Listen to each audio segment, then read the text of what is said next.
Had the honor of interviewing Jade Chung. I'm so excited for you to watch this interview and listen to it. So, Jade is an integrative trauma practitioner, art therapist, and intuitive healer.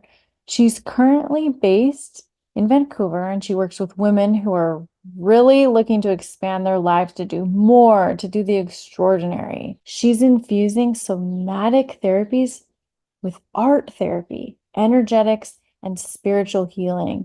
And she's developed a unique and transformational blueprint that helps you access the mind, body, and soul. And it's changed dozens of lives around the world. I wanted to show you her website because she has so much offers and resources here and different ways for you to connect with her. Stay to the end because she's going to talk about something that you're going to really be able to use in your own life for free gift. All right, let's dive into our interview. I'm so honored and grateful to have you here, Jade. Thank you for saying yes to this Thank you for conversation. having me. And so honored to be, yeah, in the space with you. And let's do it. Yeah, thank Dive you. in. Cool. So you're living in Vancouver now. hmm When did you leave Hong Kong and go to Vancouver? So I moved to Vancouver last year. Awesome. Yeah, so it's a recent move. And I've like kind of been in and out of different places my whole life. I was in the US for a while, the UK for a while. But I was in Hong Kong through the pandemic. And that's actually when I quit my job at the beginning of it. I was working as an art dealer. I was in art sales, working at an art gallery. So art has always been like my thing, but now it's just like in a different light. But yeah, it wasn't serving me, my job and that career and that path. And so I I felt the calling, felt it. It came through during meditation one day to become an art therapist. It was just like art therapy, go learn more about it. And so I was like, okay. And I just, yeah, decided to quit my job and train, get another degree in art therapy. And then from there, the institution that I did it at was in Vancouver.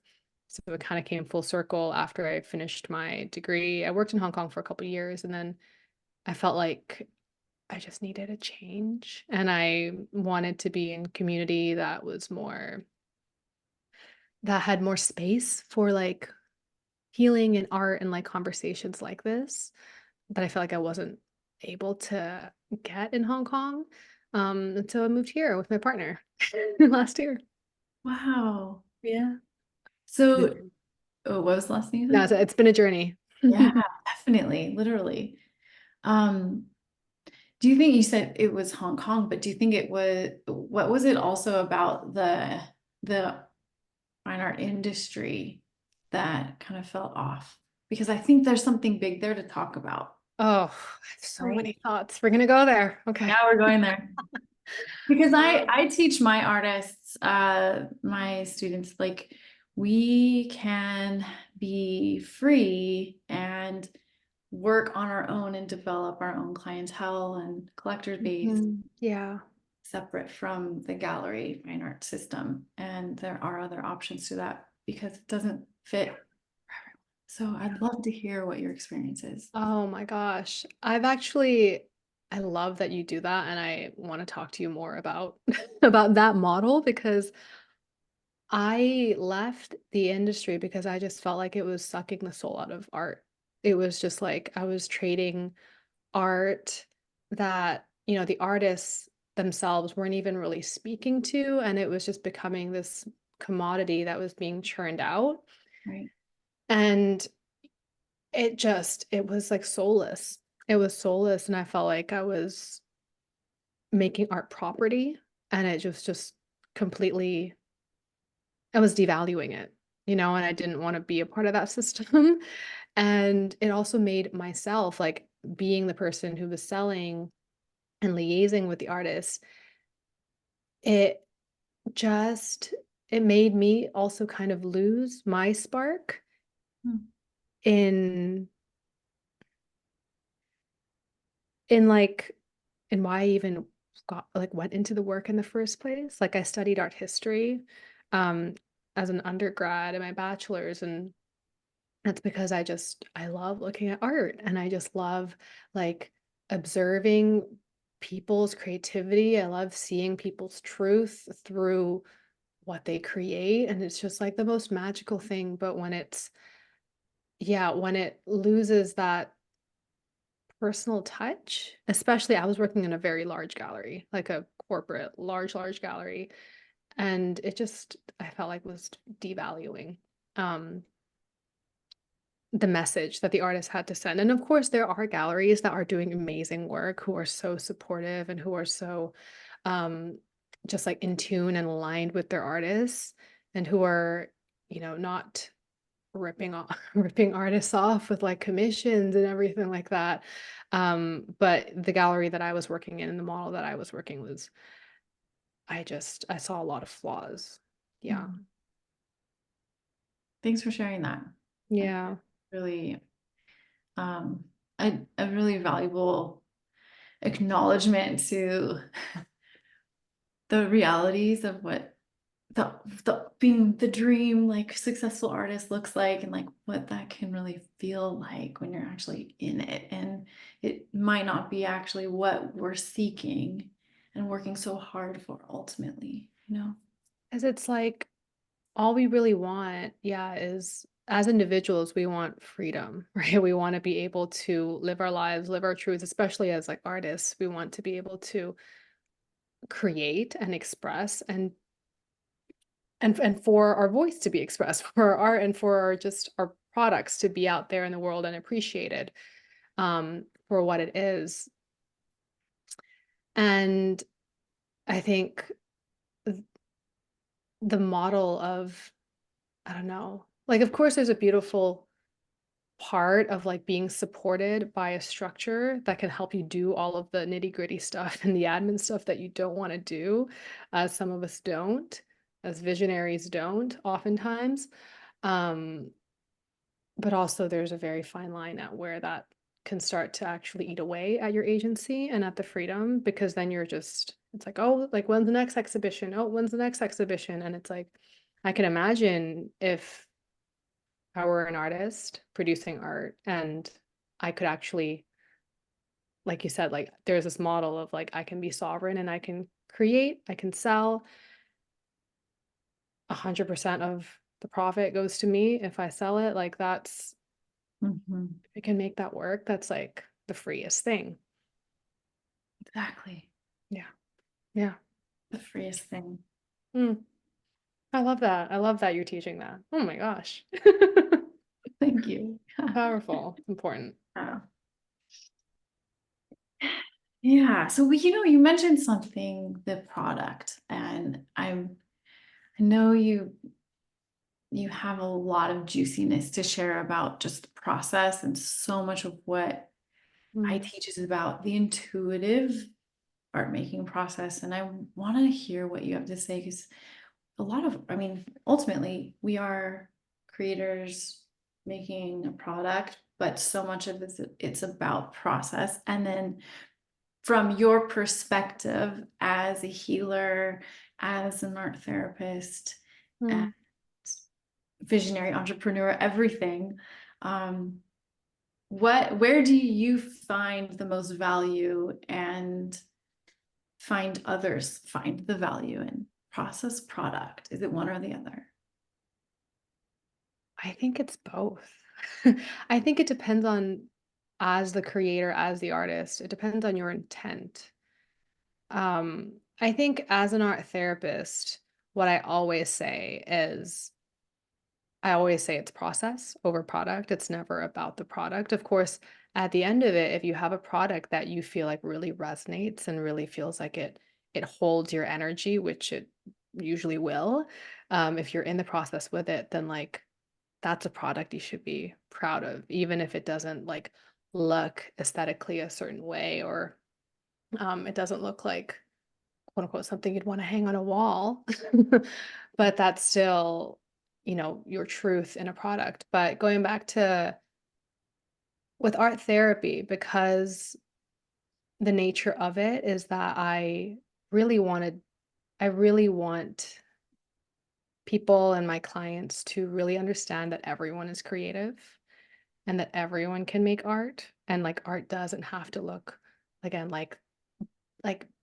quote unquote beautiful. Like it doesn't have to look like beautiful paints or beautiful lines perfectly composed together. It can, but it doesn't have to look that way. And that like when we can free ourselves from that like construct, that like museum gallery construct, it allows us to realize that like art is really us tapping into our inner child, which is, the intuition part of it. And like all of us have an inner child that wants to explore creativity in some way. It's like all kids are so creative. All kids make art, all kids are finger painting. And Mhm. so art therapy is really about like the process of coming back to that spark and of like and of expressing ourselves non-verbally in ways that we can't express verbally. And that you don't have to be an artist to be able to do that. You can be, but you don't have to be. Um, but then it's also like, an artist that goes to art therapy and practices art therapy. It can be both. It's like you can be in the process, you can let it be messy, you can free yourself in it. Um, and it can also be a composed piece of art. It's like what you need, the process is just what you need. And so, yeah, whatever you need. Right. Yeah. And then it comes to, well, what defines someone, really owning the title artist, calling themselves an artist, like, okay, well, Oh, you're doing art therapy, you're expressing yourself creatively for fun. And then all of a sudden, what's that line in the sand that says, okay, wait, now I've crossed that and I'm yeah. calling myself an artist now and owning Yeah. that, you know? I feel like people are really scared of the word art in our like society. Like this is what I've gleaned from my time as an art therapist is that I have a lot of like people come in who ask me, do I have to know how to do art to to do art therapy? And I'm like, no. Right? For all of the reasons I've just said. But then it's like also this I've noticed with a lot of people in an art therapy session, it's like this fear of like touching art materials, and there's this kind of like fear of like actually letting it be intuitive, which is like I know what you teach. A lot of people will just like, as we first start in art therapy, we'll just use one corner of the page or we'll, use one like you use the pencil and it's just very rigid and we're kind of just very scared. And that's a part of, the fear that we want to work through.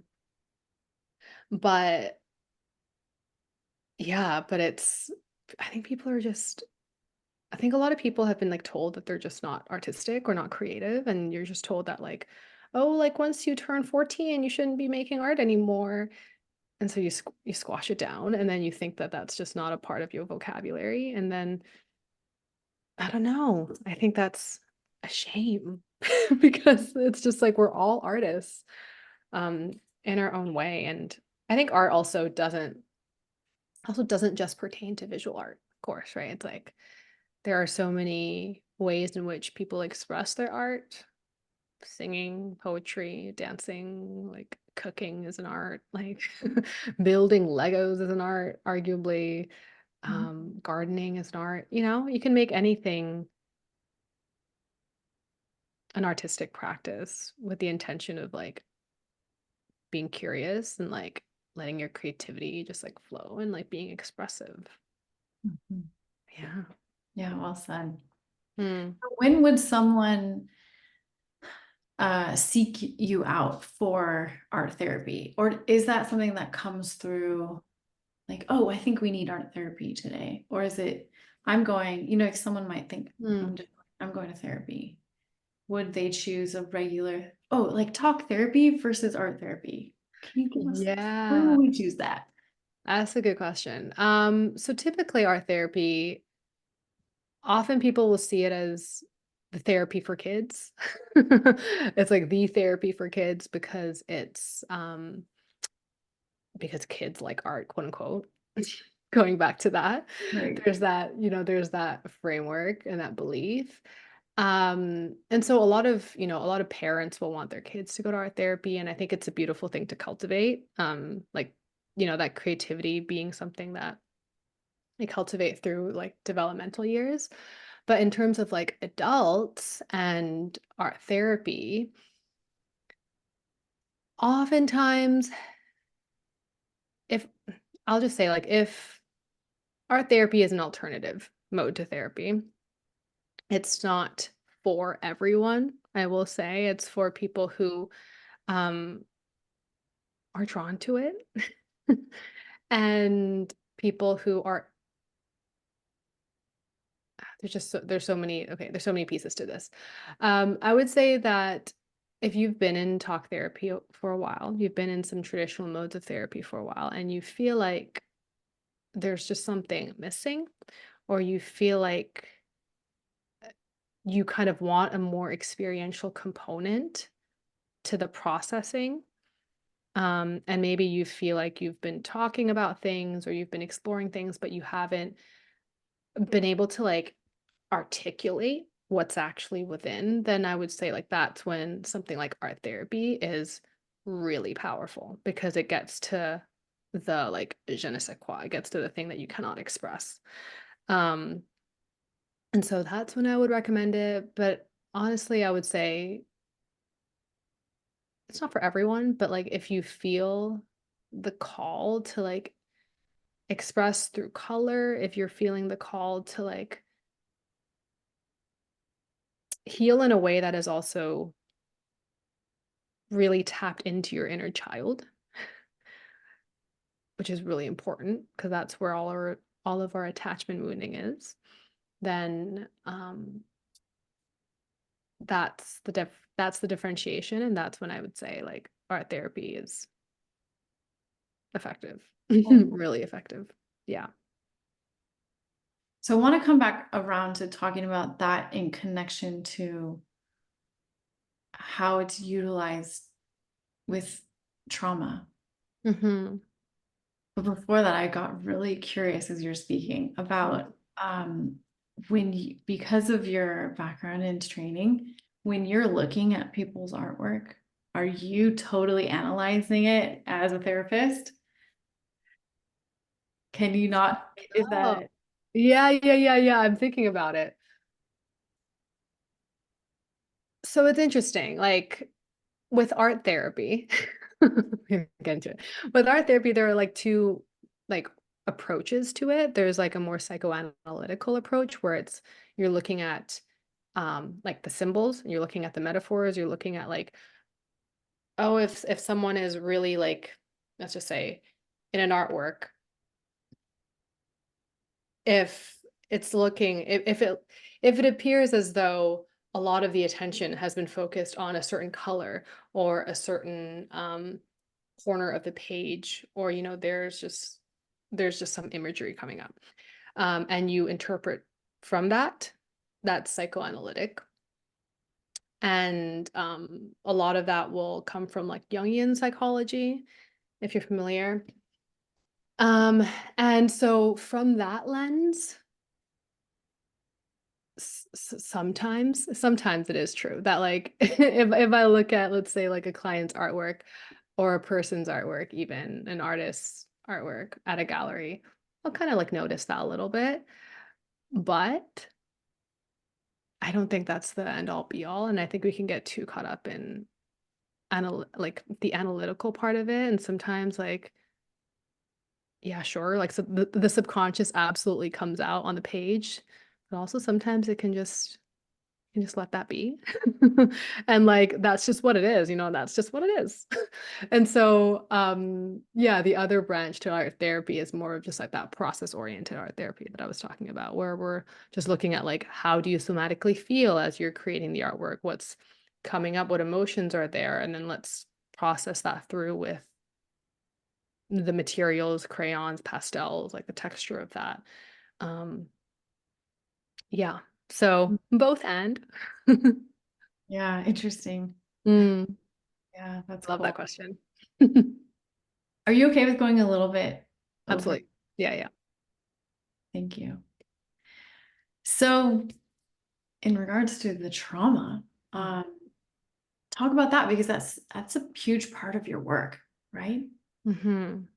What has led you to working in healing trauma?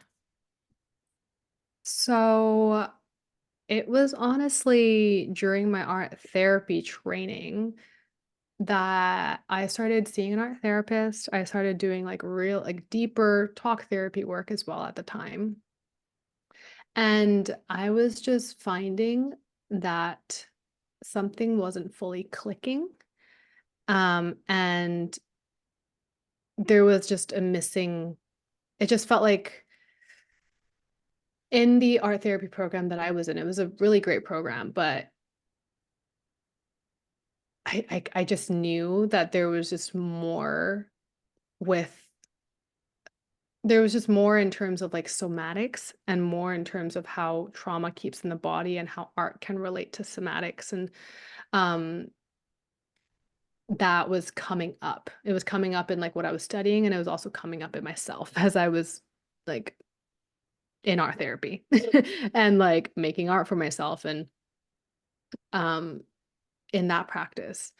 And so Can you I define what when you say somatics, what does yeah. that So mean? somatics is the somatic therapy is the work of healing through the body. And so healing trauma through the body.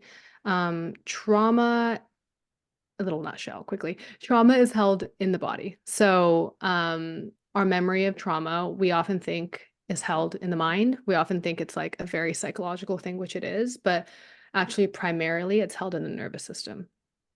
And so when we work with trauma, I believe the most effective way to do it is to engage with the memory of the body. And so, like, we'll notice if we have experienced trauma before, if we're holding unprocessed trauma, a lot of us will have kind of like, we might have like contracted, hunched over postures. We might, feel like, I mean, if you just really think about how when we get triggered or when we get activated, when trauma comes up, unprocessed trauma comes up, if it's felt in the body, right? When you get triggered, you dissociate or you go into a fight or flight freeze response. It's all here. And so, where was I? Yeah, it's very crucial when it comes to trauma, and everyone has trauma, to be looking at it through like this body-based lens where we're allowing ourselves to actually tune into felt sensation and like like if the information of trauma is communicated through felt sensation, because this goes into a whole scientific thing that I'm like how far do I go into it? um As far as you want. Love this. I'm trying to shorten it in my brain before I say it out loud. um but like I said, like trauma isn't actually held in the mind, and so um when we can process our emotions and process stuff that we hold through sensations and just being with our sensations, letting them move through us because it's really just all energy. And we can do that also through art. That's how we actually can let trauma energy move through and heal. Beautiful. So Yeah. when someone, like I was telling you about my students going through Mm. this intuitive expression journey to define their style and like figure out what they want to make as an artist, what they want to be known for. Blocks come up constantly. And what I think is happening, and I'd love to know what you know is happening, is I feel like it's such an intimate experience, being alone with yourself, sitting there to express something from the deepest parts of you Mhm. and consciously trying to do that. Mhm. So you're setting out to do this and pull this out of you. Um, that intimacy is so intense at times that it can cause us to like, I don't even want to go there. Kind of just shut down in that. And therefore, then you have a block and you can't even get to making the art. You can't even sit down to do it because that moment of just being with self, so raw, Mhm. is way too intense to sit with. What Yeah. is happening there, really? It's trauma.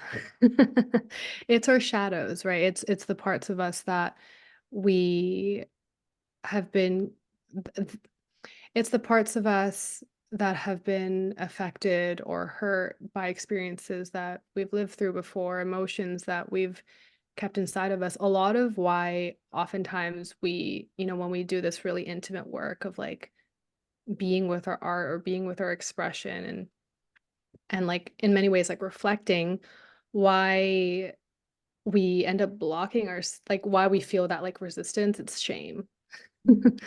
It's shame around experiences that you've had in the past, the little girl in you, little boy in you who doesn't feel safe enough to come out and be heard and be held. Um, these are our shadow parts. And it is a product of us having lived through things that have made us feel unsafe. And so, like that, when you're in the intimacy of your own space and you're, with this intention to meet yourself and all of your parts, it is it's a really big thing. It's a really, really big thing that takes, I think, not just practice, but it takes like really gentle cultivation with yourself and like showing yourself like again and again, like, that I here in my adult body am an agency of what I am creating, and I am creating the space for myself to express and to heal through my expression. And the little child, inner child, younger part of me that is scared or that, I'm finding this emotion is coming up and this emotion is attached to trauma that I've experienced when I was 4 or 5, 6 years old. That part of you just wants to be held. And that part of us just um wants to know that they are safe. And so if we can just, in that experience, in that container that we create for ourselves, just literally continue to remind ourselves, like, I am here in my adult body, I am safe. And through your art and through your expression and in the space, letting that be like a reparenting Mm. experience, um, where you maybe just even imagine your inner child being with you, imagine that emotion being, like, outside of you, but, like, within your container, doing that more and more will start to allow you to see that, "Oh, okay, these resistances and these, like, blocks and these, like" that, like, feeling that we get, that fear that we feel when we get, like, too deep or too close to what's, in truth, um, that actually brings us back to wholeness, and there's so much love in that, and yeah, there's like a big process of love, of self-love, and like just like self-integration that can happen when we can like lean into that resistance. Yeah. Mhm. Yeah, well said. Yeah, and sometimes I guess it feels like if as if you were to be like staring into the sun. Mm. Too intense Yeah. to hold or be with, Yeah. focused to for too long. It's overwhelming. So there's a what do you call this? Like a tool, I suppose, a tool in somatic therapy called pendulation. Hmm. Also one called titration, but we can talk about pendulation. And that's so this is something that you can practice for yourself if you're finding yourself in a space where it's like it's getting too intense. Like I can feel I can feel the activation in my body. I can feel myself getting a little bit triggered. You know, I know it's just a very shadowy thing. I don't feel fully ready to like deepen into it. That light is too bright.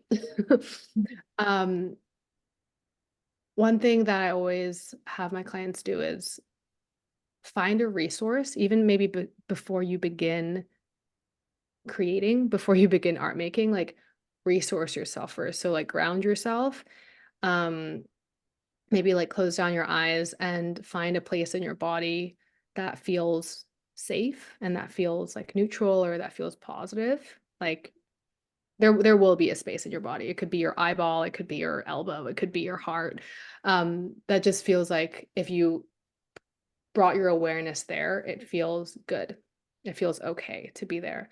And so when you're in the process and you're going deep and you're in this like intense, intimate experience, it's like when you feel like it's a bit too much, you've met your edge, come back to that resource, hand on heart, however, breathe into that space for a few moments, breathe into it, and then move back into that like intensive immersive space. Go back to your process and then like go back and forth, in and out, in and out, in and out. And over time what this does is that it expands your window of tolerance. It wires your nervous system to be able to see that, okay, when I meet my edge, I actually know how to resource and come back to a place of like calm and safety. I can breathe, I'm okay. And then you go back in and then you do it again, and then you're like, your body just learns, and then it gets less and less scary, and then you're like, oh, cool. And the longer you can stare, it's like exposure therapy in many I was ways. just gonna say that, especially. Yeah. Yeah, Yeah. great. You can look in the sun and you're like, oh, okay. 10 minutes longer every time. Right. Yeah. Wow, I love that. Thank you for that, Yeah. tangible. You're so welcome. That's so good. Um, what when you say when one says life force energy, Hmm. I know there's connection and like spiritual connections to that or kundalini energy or things like that, Mhm. or like other religious or spiritual meanings around that, Mm. our chi, our creativity. What is that to you? And can it be cultivated, or um, is it something that's always awake and flowing through us and we're just not paying attention to it? What is that for you? Yeah, so I think it's definitely the latter. To me, it's very much energy is always flowing. So like energy is always being like regenerated in us, but it's just a matter of whether we're paying attention to it, whether we're harnessing it in the right way, and whether we are also blocked. We're blocking it for whatever reason. Fear, um, repressed emotion. Like there are many ways in which sometimes we block energy from like flowing the way that it should be, but it's flowing all the time. And so, when I think about like life force energy, like creativity is so much in the essence of life force energy because like everything in life is a creation. And especially as women, if you're a woman listening to this, you are literally a creator. You create life in your body. Even if you don't choose to have children, you like have the capacity to create. And so, like in a very, very big way, it's like you're the portal of creation. And so when we can, I don't know, like start to really see creativity not just as creativity in the sense of like I make art through my creativity, but like creativity in the sense of like, wow, like just by me being here and just by me like making decisions every day and me, interacting with the world and me living my life, I'm actually creating my life. And when we can like tap into this energy of like, I am a creator, like I am the portal of creation, that informs your art, that informs your expression to be even bigger, right? To be even like more inspired by your life. Like when you can see everything as a creation, then like everything informs each other. And um, I think that's just the most empowering thing. Like I think for artists, we can often see like, our art is our art and then our life is our life. But it's like your life is art and your art is a part of your life and your art holds your life as well.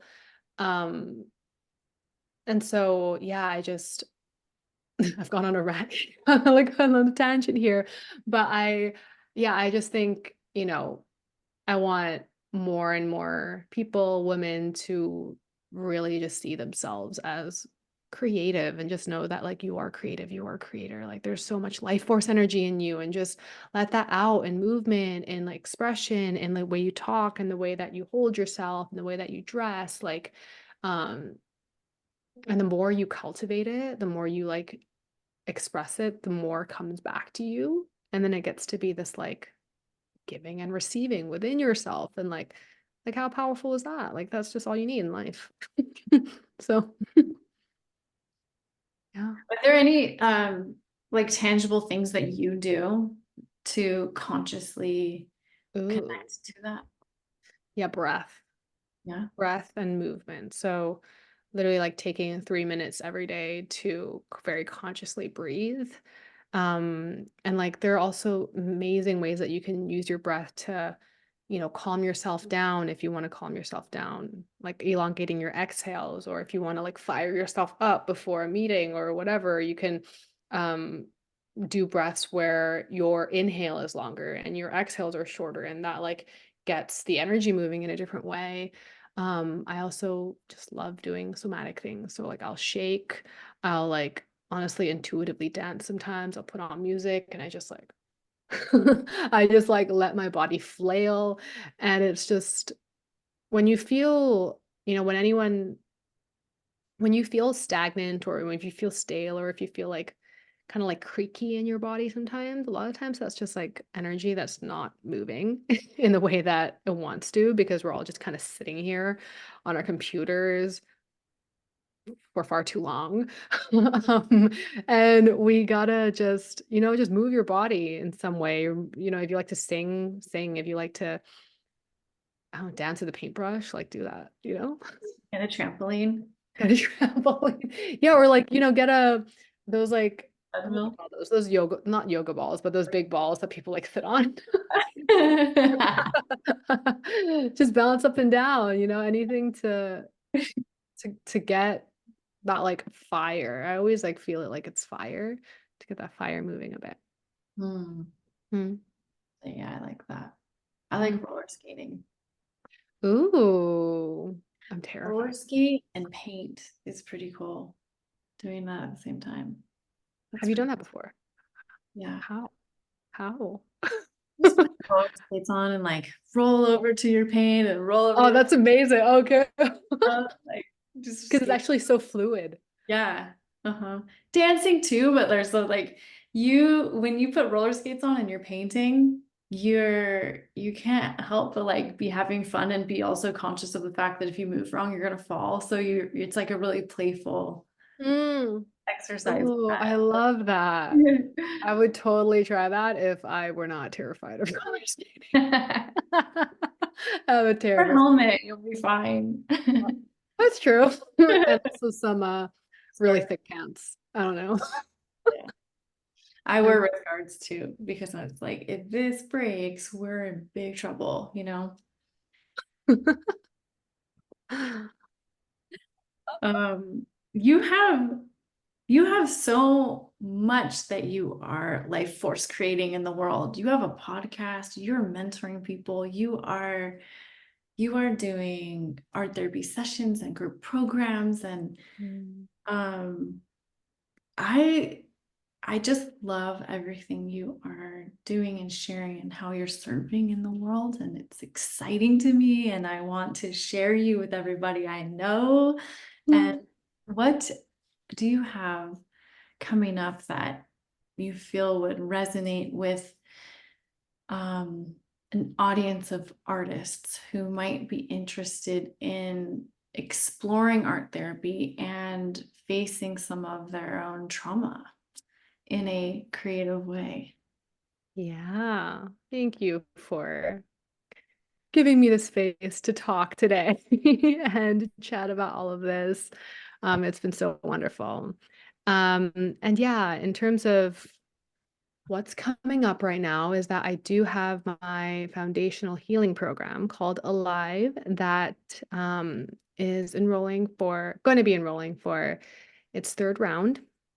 And it's a year-long program that combines trauma-informed somatic healing with some coaching, with art therapy, with nervous system work, and a little bit of energetics as well. And so it kind of like uses all of my modalities. There are modules in there that teach you how to process your pain, that teach you how to rewire your nervous system, how to work with the body, how to reconnect with the body, and like to your felt sensation, how to, come into more presence. It's like a mind body healing program, but with done in a very creative way, with biweekly calls. And we do a lot of art therapy in our biweekly calls and a lot of somatic healing and a lot of also conscious movement, different types of like somatic. I love combining somatic and art therapy. So a lot of our calls are um are that. So we like just yeah, we use art and we use the body and we release and we let go of stuff. And um yeah, every call we have different topics based off of like what, the ladies, the women in the community are kind of looking for at this time. So sometimes we do work around anger, sometimes we do work around our inner child, sometimes it's around boundaries. Um, and so, yeah, it's just like a very beautiful, all-encompassing healing program for anyone interested in like starting to process some of that pain or some of those shadows or some of that stuff that you've just been feeling like you're holding in. Um, and yeah, with just different modalities there for you to play with. That sounds so supportive and Yeah, it's fun. energizing, but also in a gentle way, which I In a think gentle way, always in a gentle way, and in a playful way. mm, Um, and yeah, it's year long, so it is very like there's community and you're held, and it's cool. I'm all about just community and sisterhood, and like it's just so important and so needed. Groups. So yeah, that's kind of that's the big next program that I'm offering at the moment. amazing. So you can connect with Jade at it's Jade Chung Mhm. on Instagram and then jadechunghealing.com. We'll have those links below. But you also were so generous to share a free guided meditation, mind, body, soul healing meditation with 9D energy. What is that? I've heard about 5D, but I didn't know 9D was around now. So Yeah, I'm I mean they're all all the dimensions are around at all times. No, it's an energy that I channel from the ninth dimension. Um, and yeah, it's a beautiful energy. Yeah. It's a beautiful energy. It's transmitted through light codes and um it's really great for cleansing, chakra cleansing. So yeah, Beautiful. definitely check that out. Thank you for sharing that. Yeah, that will also be included in this. So, Jade, is there anything else you would like to share with? Mhm.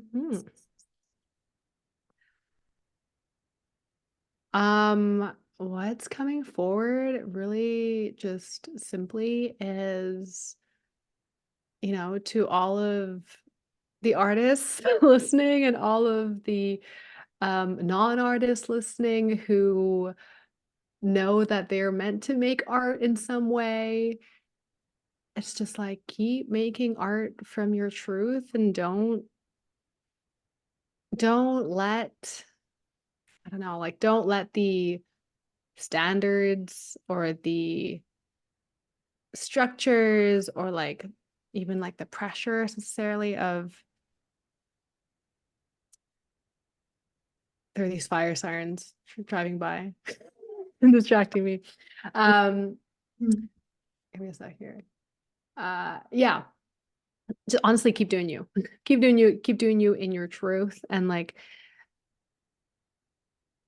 I don't know, there are a lot of